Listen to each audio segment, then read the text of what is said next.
vamos a continuar en esta mañana con el estudio que hemos iniciado en este nuevo, digamos, aniversario que tenemos como congregación, y hemos estado hablando de las características que distinguen a nuestra congregación y a nuestras iglesias hermanas. Y hace 8 días hablábamos de, hemos estado pensando y analizando 4 términos, 4 palabras en la descripción que tenemos en la constitución de nuestra congregación, que nos describen de alguna manera, la naturaleza de nuestra iglesia. Y de esas palabras son, que de hecho es el título de lo que venimos estudiando, una congregación ortodoxa confesional, libre y viviente. Decíamos que es exactamente lo mismo a decir una iglesia conservadora confesional, libre y viviente. Y fíjense cómo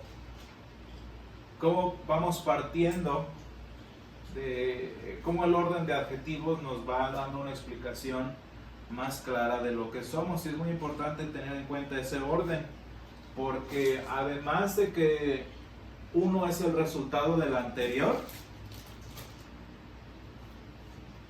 también se van explicando a sí mismos conforme van sucediendo. De entrada decíamos que es una congregación ortodoxa, una congregación conservadora, que eso es lo que nos define como cristianos, que eso es lo que nos hace cristianos más que otra cosa. Pero además de eso, además de hacernos cristianos, también decíamos que nos hace confesionales. Y ya hablando de confesionales, eso ya es un término mucho más específico, ¿verdad? Aunque todos los que somos parte del pueblo del Señor somos cristianos, no todos los cristianos son confesionales. Y eso es muy importante, no todos los cristianos son confesionales. Y después de esto teníamos el par de adjetivos, libres y vivientes, porque también no todos los confesionales son libres y vivientes en el sentido en el que lo vamos a explicar, en uno de los sentidos en el que lo vamos a explicar más adelante.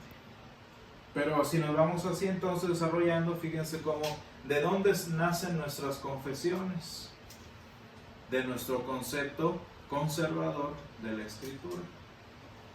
No se puede ser confesional sin ser conservador, eso es imposible. Y obviamente no se puede ser libre ni viviente sin ser confesional y sin ser conservador. Y hemos estado viendo muchas de estas cosas que van sucediendo y que van caracterizando a la iglesia con el paso de los siglos. Y decíamos que pues obviamente, y esto es importante, lo que nos caracteriza como conservadores, como iglesia ortodoxa, es nuestro entendimiento de la Escritura, el concepto que tenemos de la Escritura y la importancia que le damos a la Escritura. Y lo importante también de este primer nivel que nos hace cristianos es que lo más hermoso, que no depende de nosotros el ser conservadores. Y esto depende de la ley y el evangelio que vamos a estudiar después. Pero la explicación que les puedo dar aquí es que si somos conservadores es por gracia de Dios. Si no somos conservadores es por nuestra rebelión. Y se acabó. Ahora, en el sentido de ser conservadores, de entender a la palabra, apreciar a la palabra y predicar a la palabra como debe ser, muchas veces no tiene que ver realmente con una postura del corazón, sino simplemente con ignorancia. Hay muchas personas, hay muchos cristianos que en este caso no conocen la palabra de Dios, no se las han enseñado de manera correcta, y viven de alguna manera en un engaño. Pero fíjense cómo siguen siendo cristianos. Porque el ser cristiano es un regalo de Dios. Ahora, si nos vamos al aspecto conservador, hablábamos hace 8 días que, al aspecto confesional, hablábamos de qué significa confesional. Y obviamente el término en específico, en el contexto en el que lo vamos a estar usando, tiene que ver con las confesiones luteranas. Las confesiones luteranas. ¿Por qué? Porque todas las iglesias, todas las denominaciones tienen su propia confesión. Hasta las que dicen que no tienen confesiones, que no tienen credos, en otro término, ese es su credo. Todos tienen credos, todos tienen confesiones, y hasta el que dice, no, nosotros no tenemos credos, ese es su credo, no tener credos. Es obvio, es a fuerzas. Y si los tienen, porque si no, no creerían en nada. Tienen sus credos, tienen sus confesiones. Entonces, en el caso nuestro, las confesiones, lo que nos hace confesionales, es particularmente las confesiones que tienen que ver con el doctor Lutero y sus teólogos. Tenemos muchos teólogos muy importantes que han servido al Señor durante 500 años, y vamos viendo cómo ellos nos van explicando la palabra de acuerdo a lo que la palabra de Dios misma enseña. Y nuestras confesiones empiezan obviamente con el credo de los apóstoles, que casualmente viene siendo lo mismo que el credo niceno. ¿Por qué? Porque el mismo Señor lo enseñó, la misma palabra los inspiró. Y después del credo de los apóstoles y del credo niceno, viene también después ya, por ejemplo, la confesión de Augsburgo. La confesión de Augsburgo, en este caso, fíjense bien, es un resumen, digamos, de lo que la palabra de Dios enseña en general, y es una versión extendida de lo que los credos por sí mismos ya enseñan. O sea, es como otro credo, nada más un poquito más grande y más del contexto del tiempo del doctor Lutero. Y después vienen, por ejemplo, muchos otros documentos, los artículos de Smalcalda, escritos por el doctor Lutero, vienen la fórmula de la concordia, viene muchos otros documentos que están dentro de estas confesiones que nosotros llamamos, que han formado y que no han formado, sino que han explicado el porqué de nuestra confesión. Y fíjense bien, esto es muy importante. La palabra de Dios es verdad. Esto lo debemos entender muy bien como confesionales. La palabra de Dios es verdad porque es la palabra de Dios.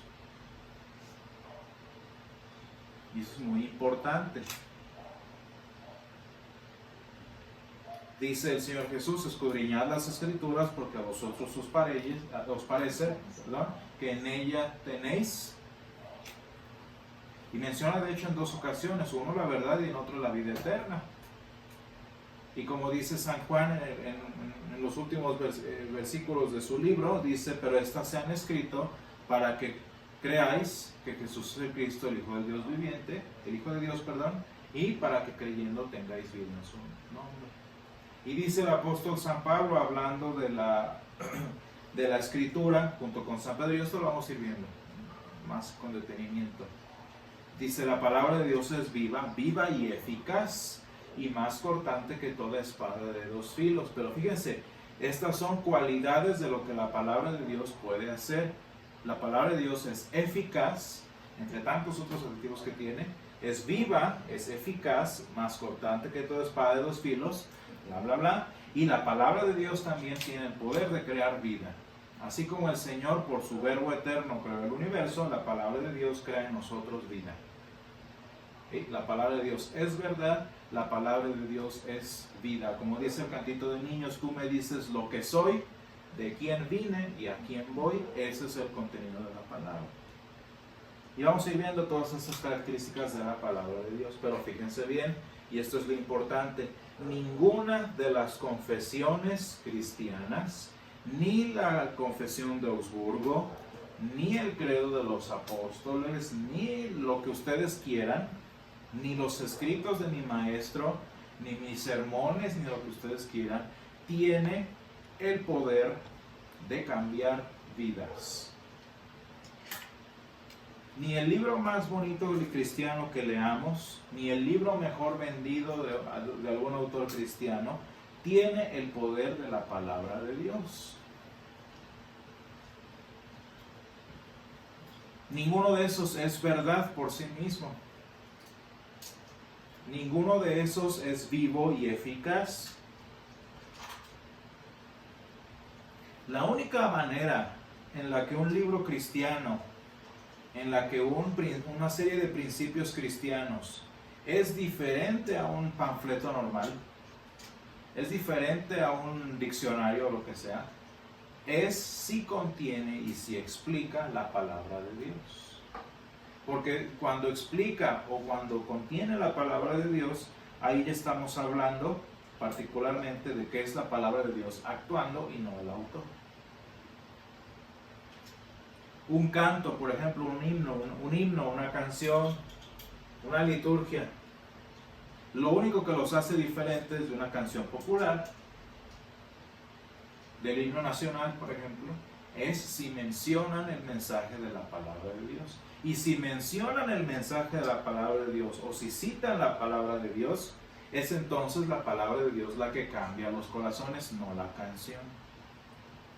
Por eso fíjense que es en el ámbito de los cantos, de alabanza, de adoraciones, etc., lo que importa no es la música. La música es lo más irrelevante que hay en el aspecto de la adoración. No importa. Lo que importa es el mensaje que tiene la canción, que tiene el himno, etcétera, etcétera. Por muy bonito pieza de arte que sea un himno, si no contiene la palabra de Dios, no sirve de nada. Y por muy conmovedora que sea una canción, por muy llamativa que sea o lo que ustedes quieran, si no tiene el mensaje de Dios, no sirve de nada. Es una canción basura, igual que las populares.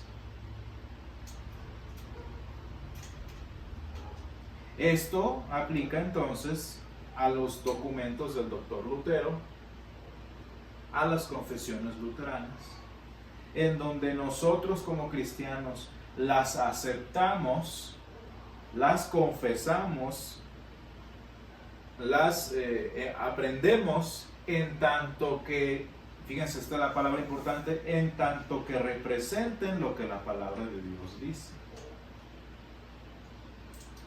El credo niceno es verdad, es un estatuto de verdad que la iglesia redactó. Pero en el momento en el que el credo niceno hubiera salido de algo que no es del mensaje de la palabra, será muy el credo niceno, pero debe ser rechazado. Dice aquí en el versículo que estamos leyendo hoy, en 1 Timoteo 1, dice: como te rogué que te quedases en Macedonia, para que mandases a algunos que no enseñen diferente doctrina. Fíjense la razón en la que el apóstol San Pablo explica esta cosa. Dice que no enseñen diferente doctrina. Quiere decir que hay una doctrina y que de esa una doctrina se pueden enseñar otras doctrinas. Cuando el apóstol San Pablo dice diferente, es que hay una verdadera y hay otras falsas. Y dice en el versículo 4, ni presten atención a fábulas y genealogías interminables. Aquí, por la palabra fábula, nos está haciendo referencia a la filosofía griega, a la filosofía de los saduceos, a lo que nosotros actualmente le llamaríamos gnosticismo, misticismo, etcétera, etcétera, ocultismo. Y genealogías interminables, aquí se está refiriendo a el judaísmo, que obviamente estaba en vogue en ese momento. y genealogías interminables. Fíjense cómo aquí el apóstol San Pablo nos enseña que el judaísmo y el cristianismo son opuestos. No hay un punto de comparación entre lo que el judaísmo enseña y lo que el cristianismo enseña. Y dice en el versículo 6, de las cuales cosas, desviándose algunos, se apartaron a vana palabrería. Quiere decir que hay una dirección única de la cual uno puede desviarse. Y hay un mensaje del cual uno puede sacar palabrerías vanas. Entonces, el libro de Concordia que vamos a estar estudiando, los escritos del doctor Lutero, los doctrinales que tenemos, todos estos libros que vamos a estar consultando, son buenos, son beneficiosos, en tanto que enseñen lo que la palabra de Dios enseña. Si no enseñan eso, son basura. No sé si ustedes entienden esto, que los libros humanos no irradian verdad. Los libros humanos de cualquier autor no irradian verdad, no son verdad. En este caso nos hablan de la verdad que la palabra de Dios sí irradia. ¿Se puede ser un cristiano confesional sin usar las confesiones luteranas? De hecho, ese es el punto. De hecho, ese es el objetivo, ser cristiano confesional sin depender de las confesiones. Porque se supone que las confesiones no son otra cosa que la palabra de Dios explicada. Si ustedes se fijan, en todo el tiempo que yo he estado aquí, y en todas las predicaciones, estudios, bla, bla, bla, ni una vez he mencionado al doctor Lutero. Como el doctor Lutero dice esto, o mi maestro en el seminario decía esto, ni una vez he mencionado lo que dicen las confesiones luteranas, ¿sí o no? La razón por la que no lo he hecho es porque se supone que mi interpretación de la palabra, al ser confesional, es igual al de las confesiones. Entonces, coincidimos yo y las confesiones, decimos lo mismo, no hay necesidad de mencionarlas. No hay necesidad, entonces, porque a final de cuentas las confesiones son de hechura humana, son invento humano. Y bueno, este es el aspecto de las confesiones, específicamente hablando de nuestra identidad luterana, de nuestra caracterización luterana. A nivel nacional, por ejemplo, nosotros tenemos la Iglesia Luterana Mexicana del Centro, que por alguna razón tiene la palabra luterano allí. Tenemos a nivel internacional la Asociación de Congregaciones Luteranas Libres. Pero fíjense cómo lo que viene primero que todo es ser una iglesia. Eso es lo importante. Ser una iglesia en el término, en español, ser una congregación en el término amplio. Y lo luterano viene como resultado obvio de ser una congregación, de ser una iglesia. Estos son, por ejemplo, los aspectos que nos hacen en general, que vamos a ir estudiando más adelante, que nos hacen una iglesia ortodoxa y confesional. Pero ahora tenemos los últimos dos términos, que es libre y viviente. Viviente es un término que lo voy a manejar un poquito independiente porque es el resultado obvio de todas las tres anteriores. Me voy a enfocar más que nada en el asunto de la libertad. Independiente y confesional y libre. Tenemos ortodoxo, confesional y libre. Porque viviente pues es el resultado de las otras tres. ¿A qué nos referimos con el asunto de libertad? es una palabra que incluye muchas cosas dentro de sí. Hablamos de libertad espiritual, obviamente, que dice el Señor Jesús: y conoceréis la verdad, y la verdad os hará libres. Si no conocemos el mensaje de la palabra, si no coincidimos con las confesiones en la manera en la que estudiamos la palabra, vivimos en engaño.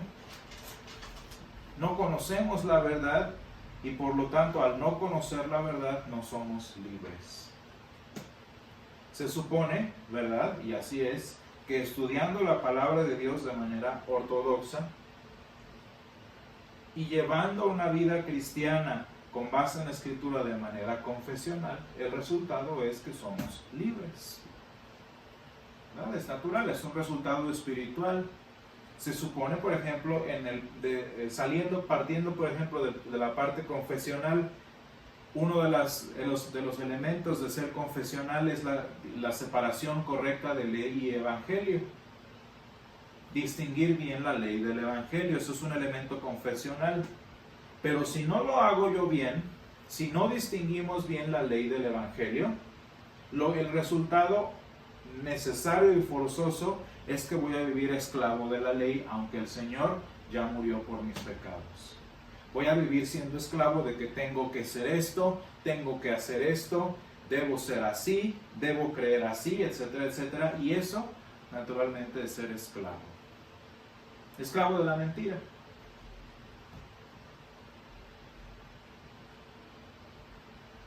Entonces, ese es el primer significado de ser libre. Que la palabra, a través de su interpretación correcta, me vuelva verdaderamente libre. Sin cargas de pecado, sin cargas de temores, sin cargas de obligaciones humanas. Y es entre tantas cargas, entre tantas cadenas que el vivir en mentira nos causa, de entre las muchas formas en las que podemos ser esclavos, la más pequeña de todas, yo diría, es obviamente ser esclavos a los hombres. Ser esclavos del hombre. Y no nada más de nosotros mismos, sino como iglesia. Ser esclavos de hombres, estar sujetos a los hombres. Y fíjense bien, el Señor Jesús, esta era parte de las razones por las que reprendía a los fariseos. ¿Qué hacían los fariseos, los maestros de la ley, con el pueblo? En lugar de edificarlo, en lugar de alimentarlo, en lugar de bendecirlos con la palabra de Dios, lo que los fariseos hacían con su institución era asfixiar al pueblo de Dios. Y la gente le tenía, ¿se acuerdan en el pasaje del hombre ciego que es sanado? Los papás como que se hacen oxisos porque le tenían miedo a los fariseos, a los jefes de las sinagogas. ¿Por qué en algunos pasajes de la palabra vemos que la gente niega a Jesús después de que el Señor lo sanó? Porque le tenían pavor a lo que la institución humana del Sanedrín, vamos a decirlo así en conjunto, del Sanedrín, les pudiera hacer.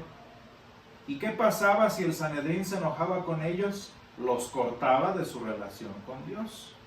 Y ustedes se acuerdan, en varios pasajes, incluyendo el de Lázaro, vemos cómo los terminan corriendo de la sinagoga. Y así son los judíos hasta ahorita. No han cambiado nada, pero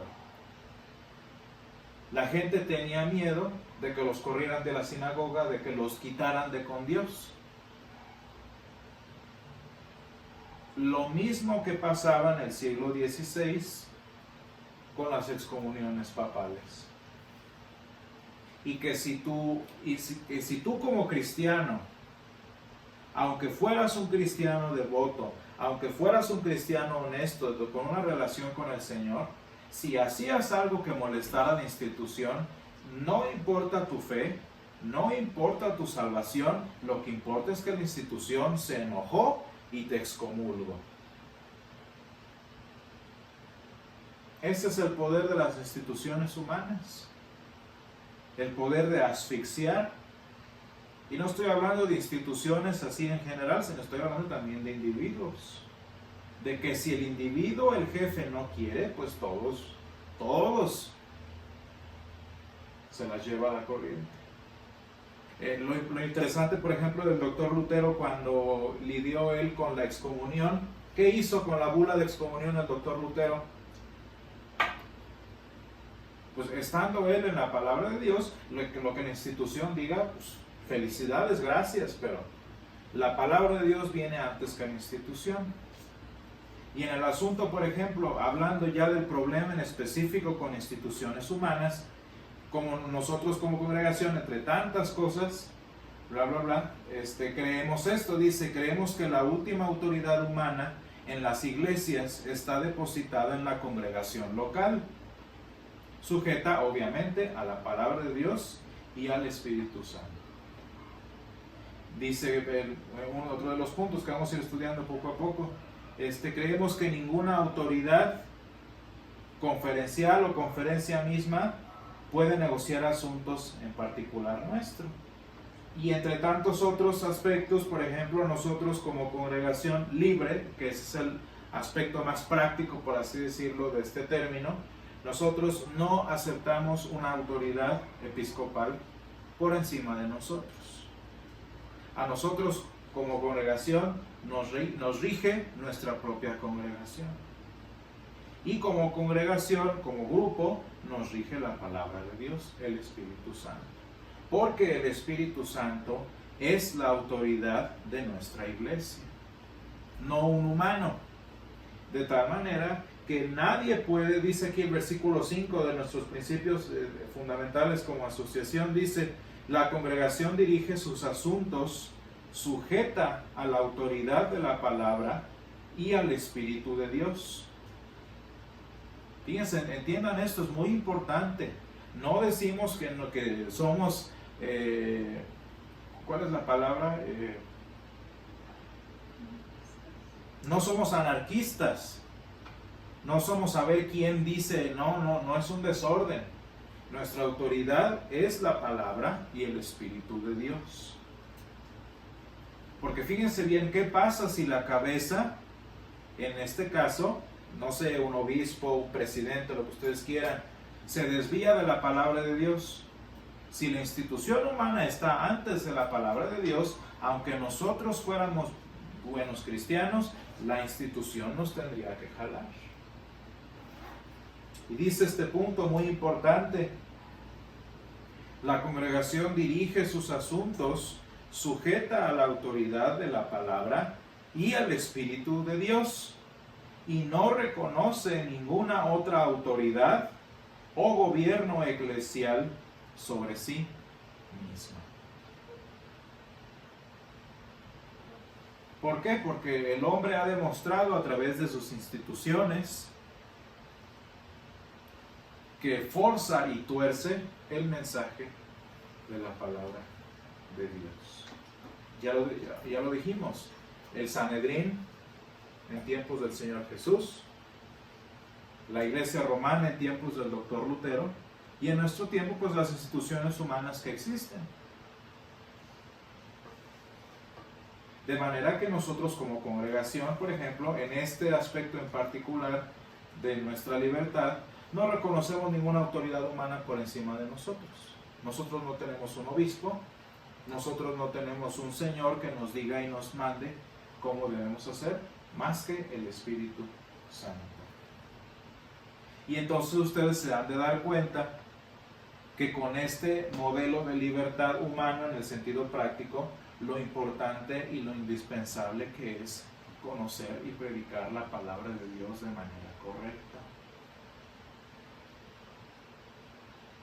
Fíjense lo importante que es conocer y predicar la palabra de Dios correctamente, porque si no la conocemos y si no la predicamos correctamente, esa libertad se convierte en rebelión.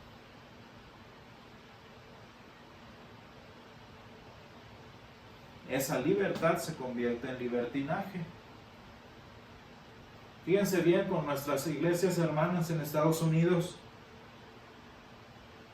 No sé, cuando nosotros estábamos en San Ángeles, en California, Ellos son una congregación allá, nosotros somos una congregación aquí. Voy a usar otro ejemplo, nuestra congregación en Minneapolis, mejor, porque por asuntos particulares.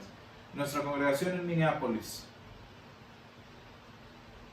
ellos y nosotros somos independientes el uno del otro. Ni ellos imponen cosas en nosotros, ni nosotros imponemos cosas en ellos. Pero como en ambos lugares se predica la palabra de Dios, tanto ellos como nosotros predicamos, vivimos, creemos y somos exactamente lo mismo. Si se fijan cómo esa unidad no necesitó de una institución que esté por encima de nosotros. Esa unidad de la que habla la palabra de Dios, una comunión que nosotros celebramos, ni siquiera necesita el mínimo de institucionalización humana para que sea una realidad. No es necesario. Y fíjense que aunque tuviéramos ustedes lo ven en la Iglesia Romana en México, la Iglesia Romana es una institución sola con una cabeza que tiene diferentes estructuras y se supone que la cabeza está para que todos crean lo mismo. Y ustedes, no sé si en su experiencia lo han notado, no todos los romanos creen lo mismo. Unos son así, otros son asá. El chiste es que a pesar de que tienen una institución encima de ellos, ni siquiera así consiguen la unidad. ¿Por qué? Porque la unidad es un don del Señor. ¿Por qué? Porque la unidad es fruto de la palabra de Dios y no del trabajo humano. Y vemos por estos motivos que ser unidos para vivir en unidad, no necesitamos instituciones humanas más que la palabra de Dios y su Espíritu Santo. Porque es obvio, ¿no? Si el mismo Espíritu nos guía, si la misma palabra nos enseña, pues obviamente todos terminamos en el mismo lugar, en la misma situación, y por lo tanto todos terminamos en la misma comunión.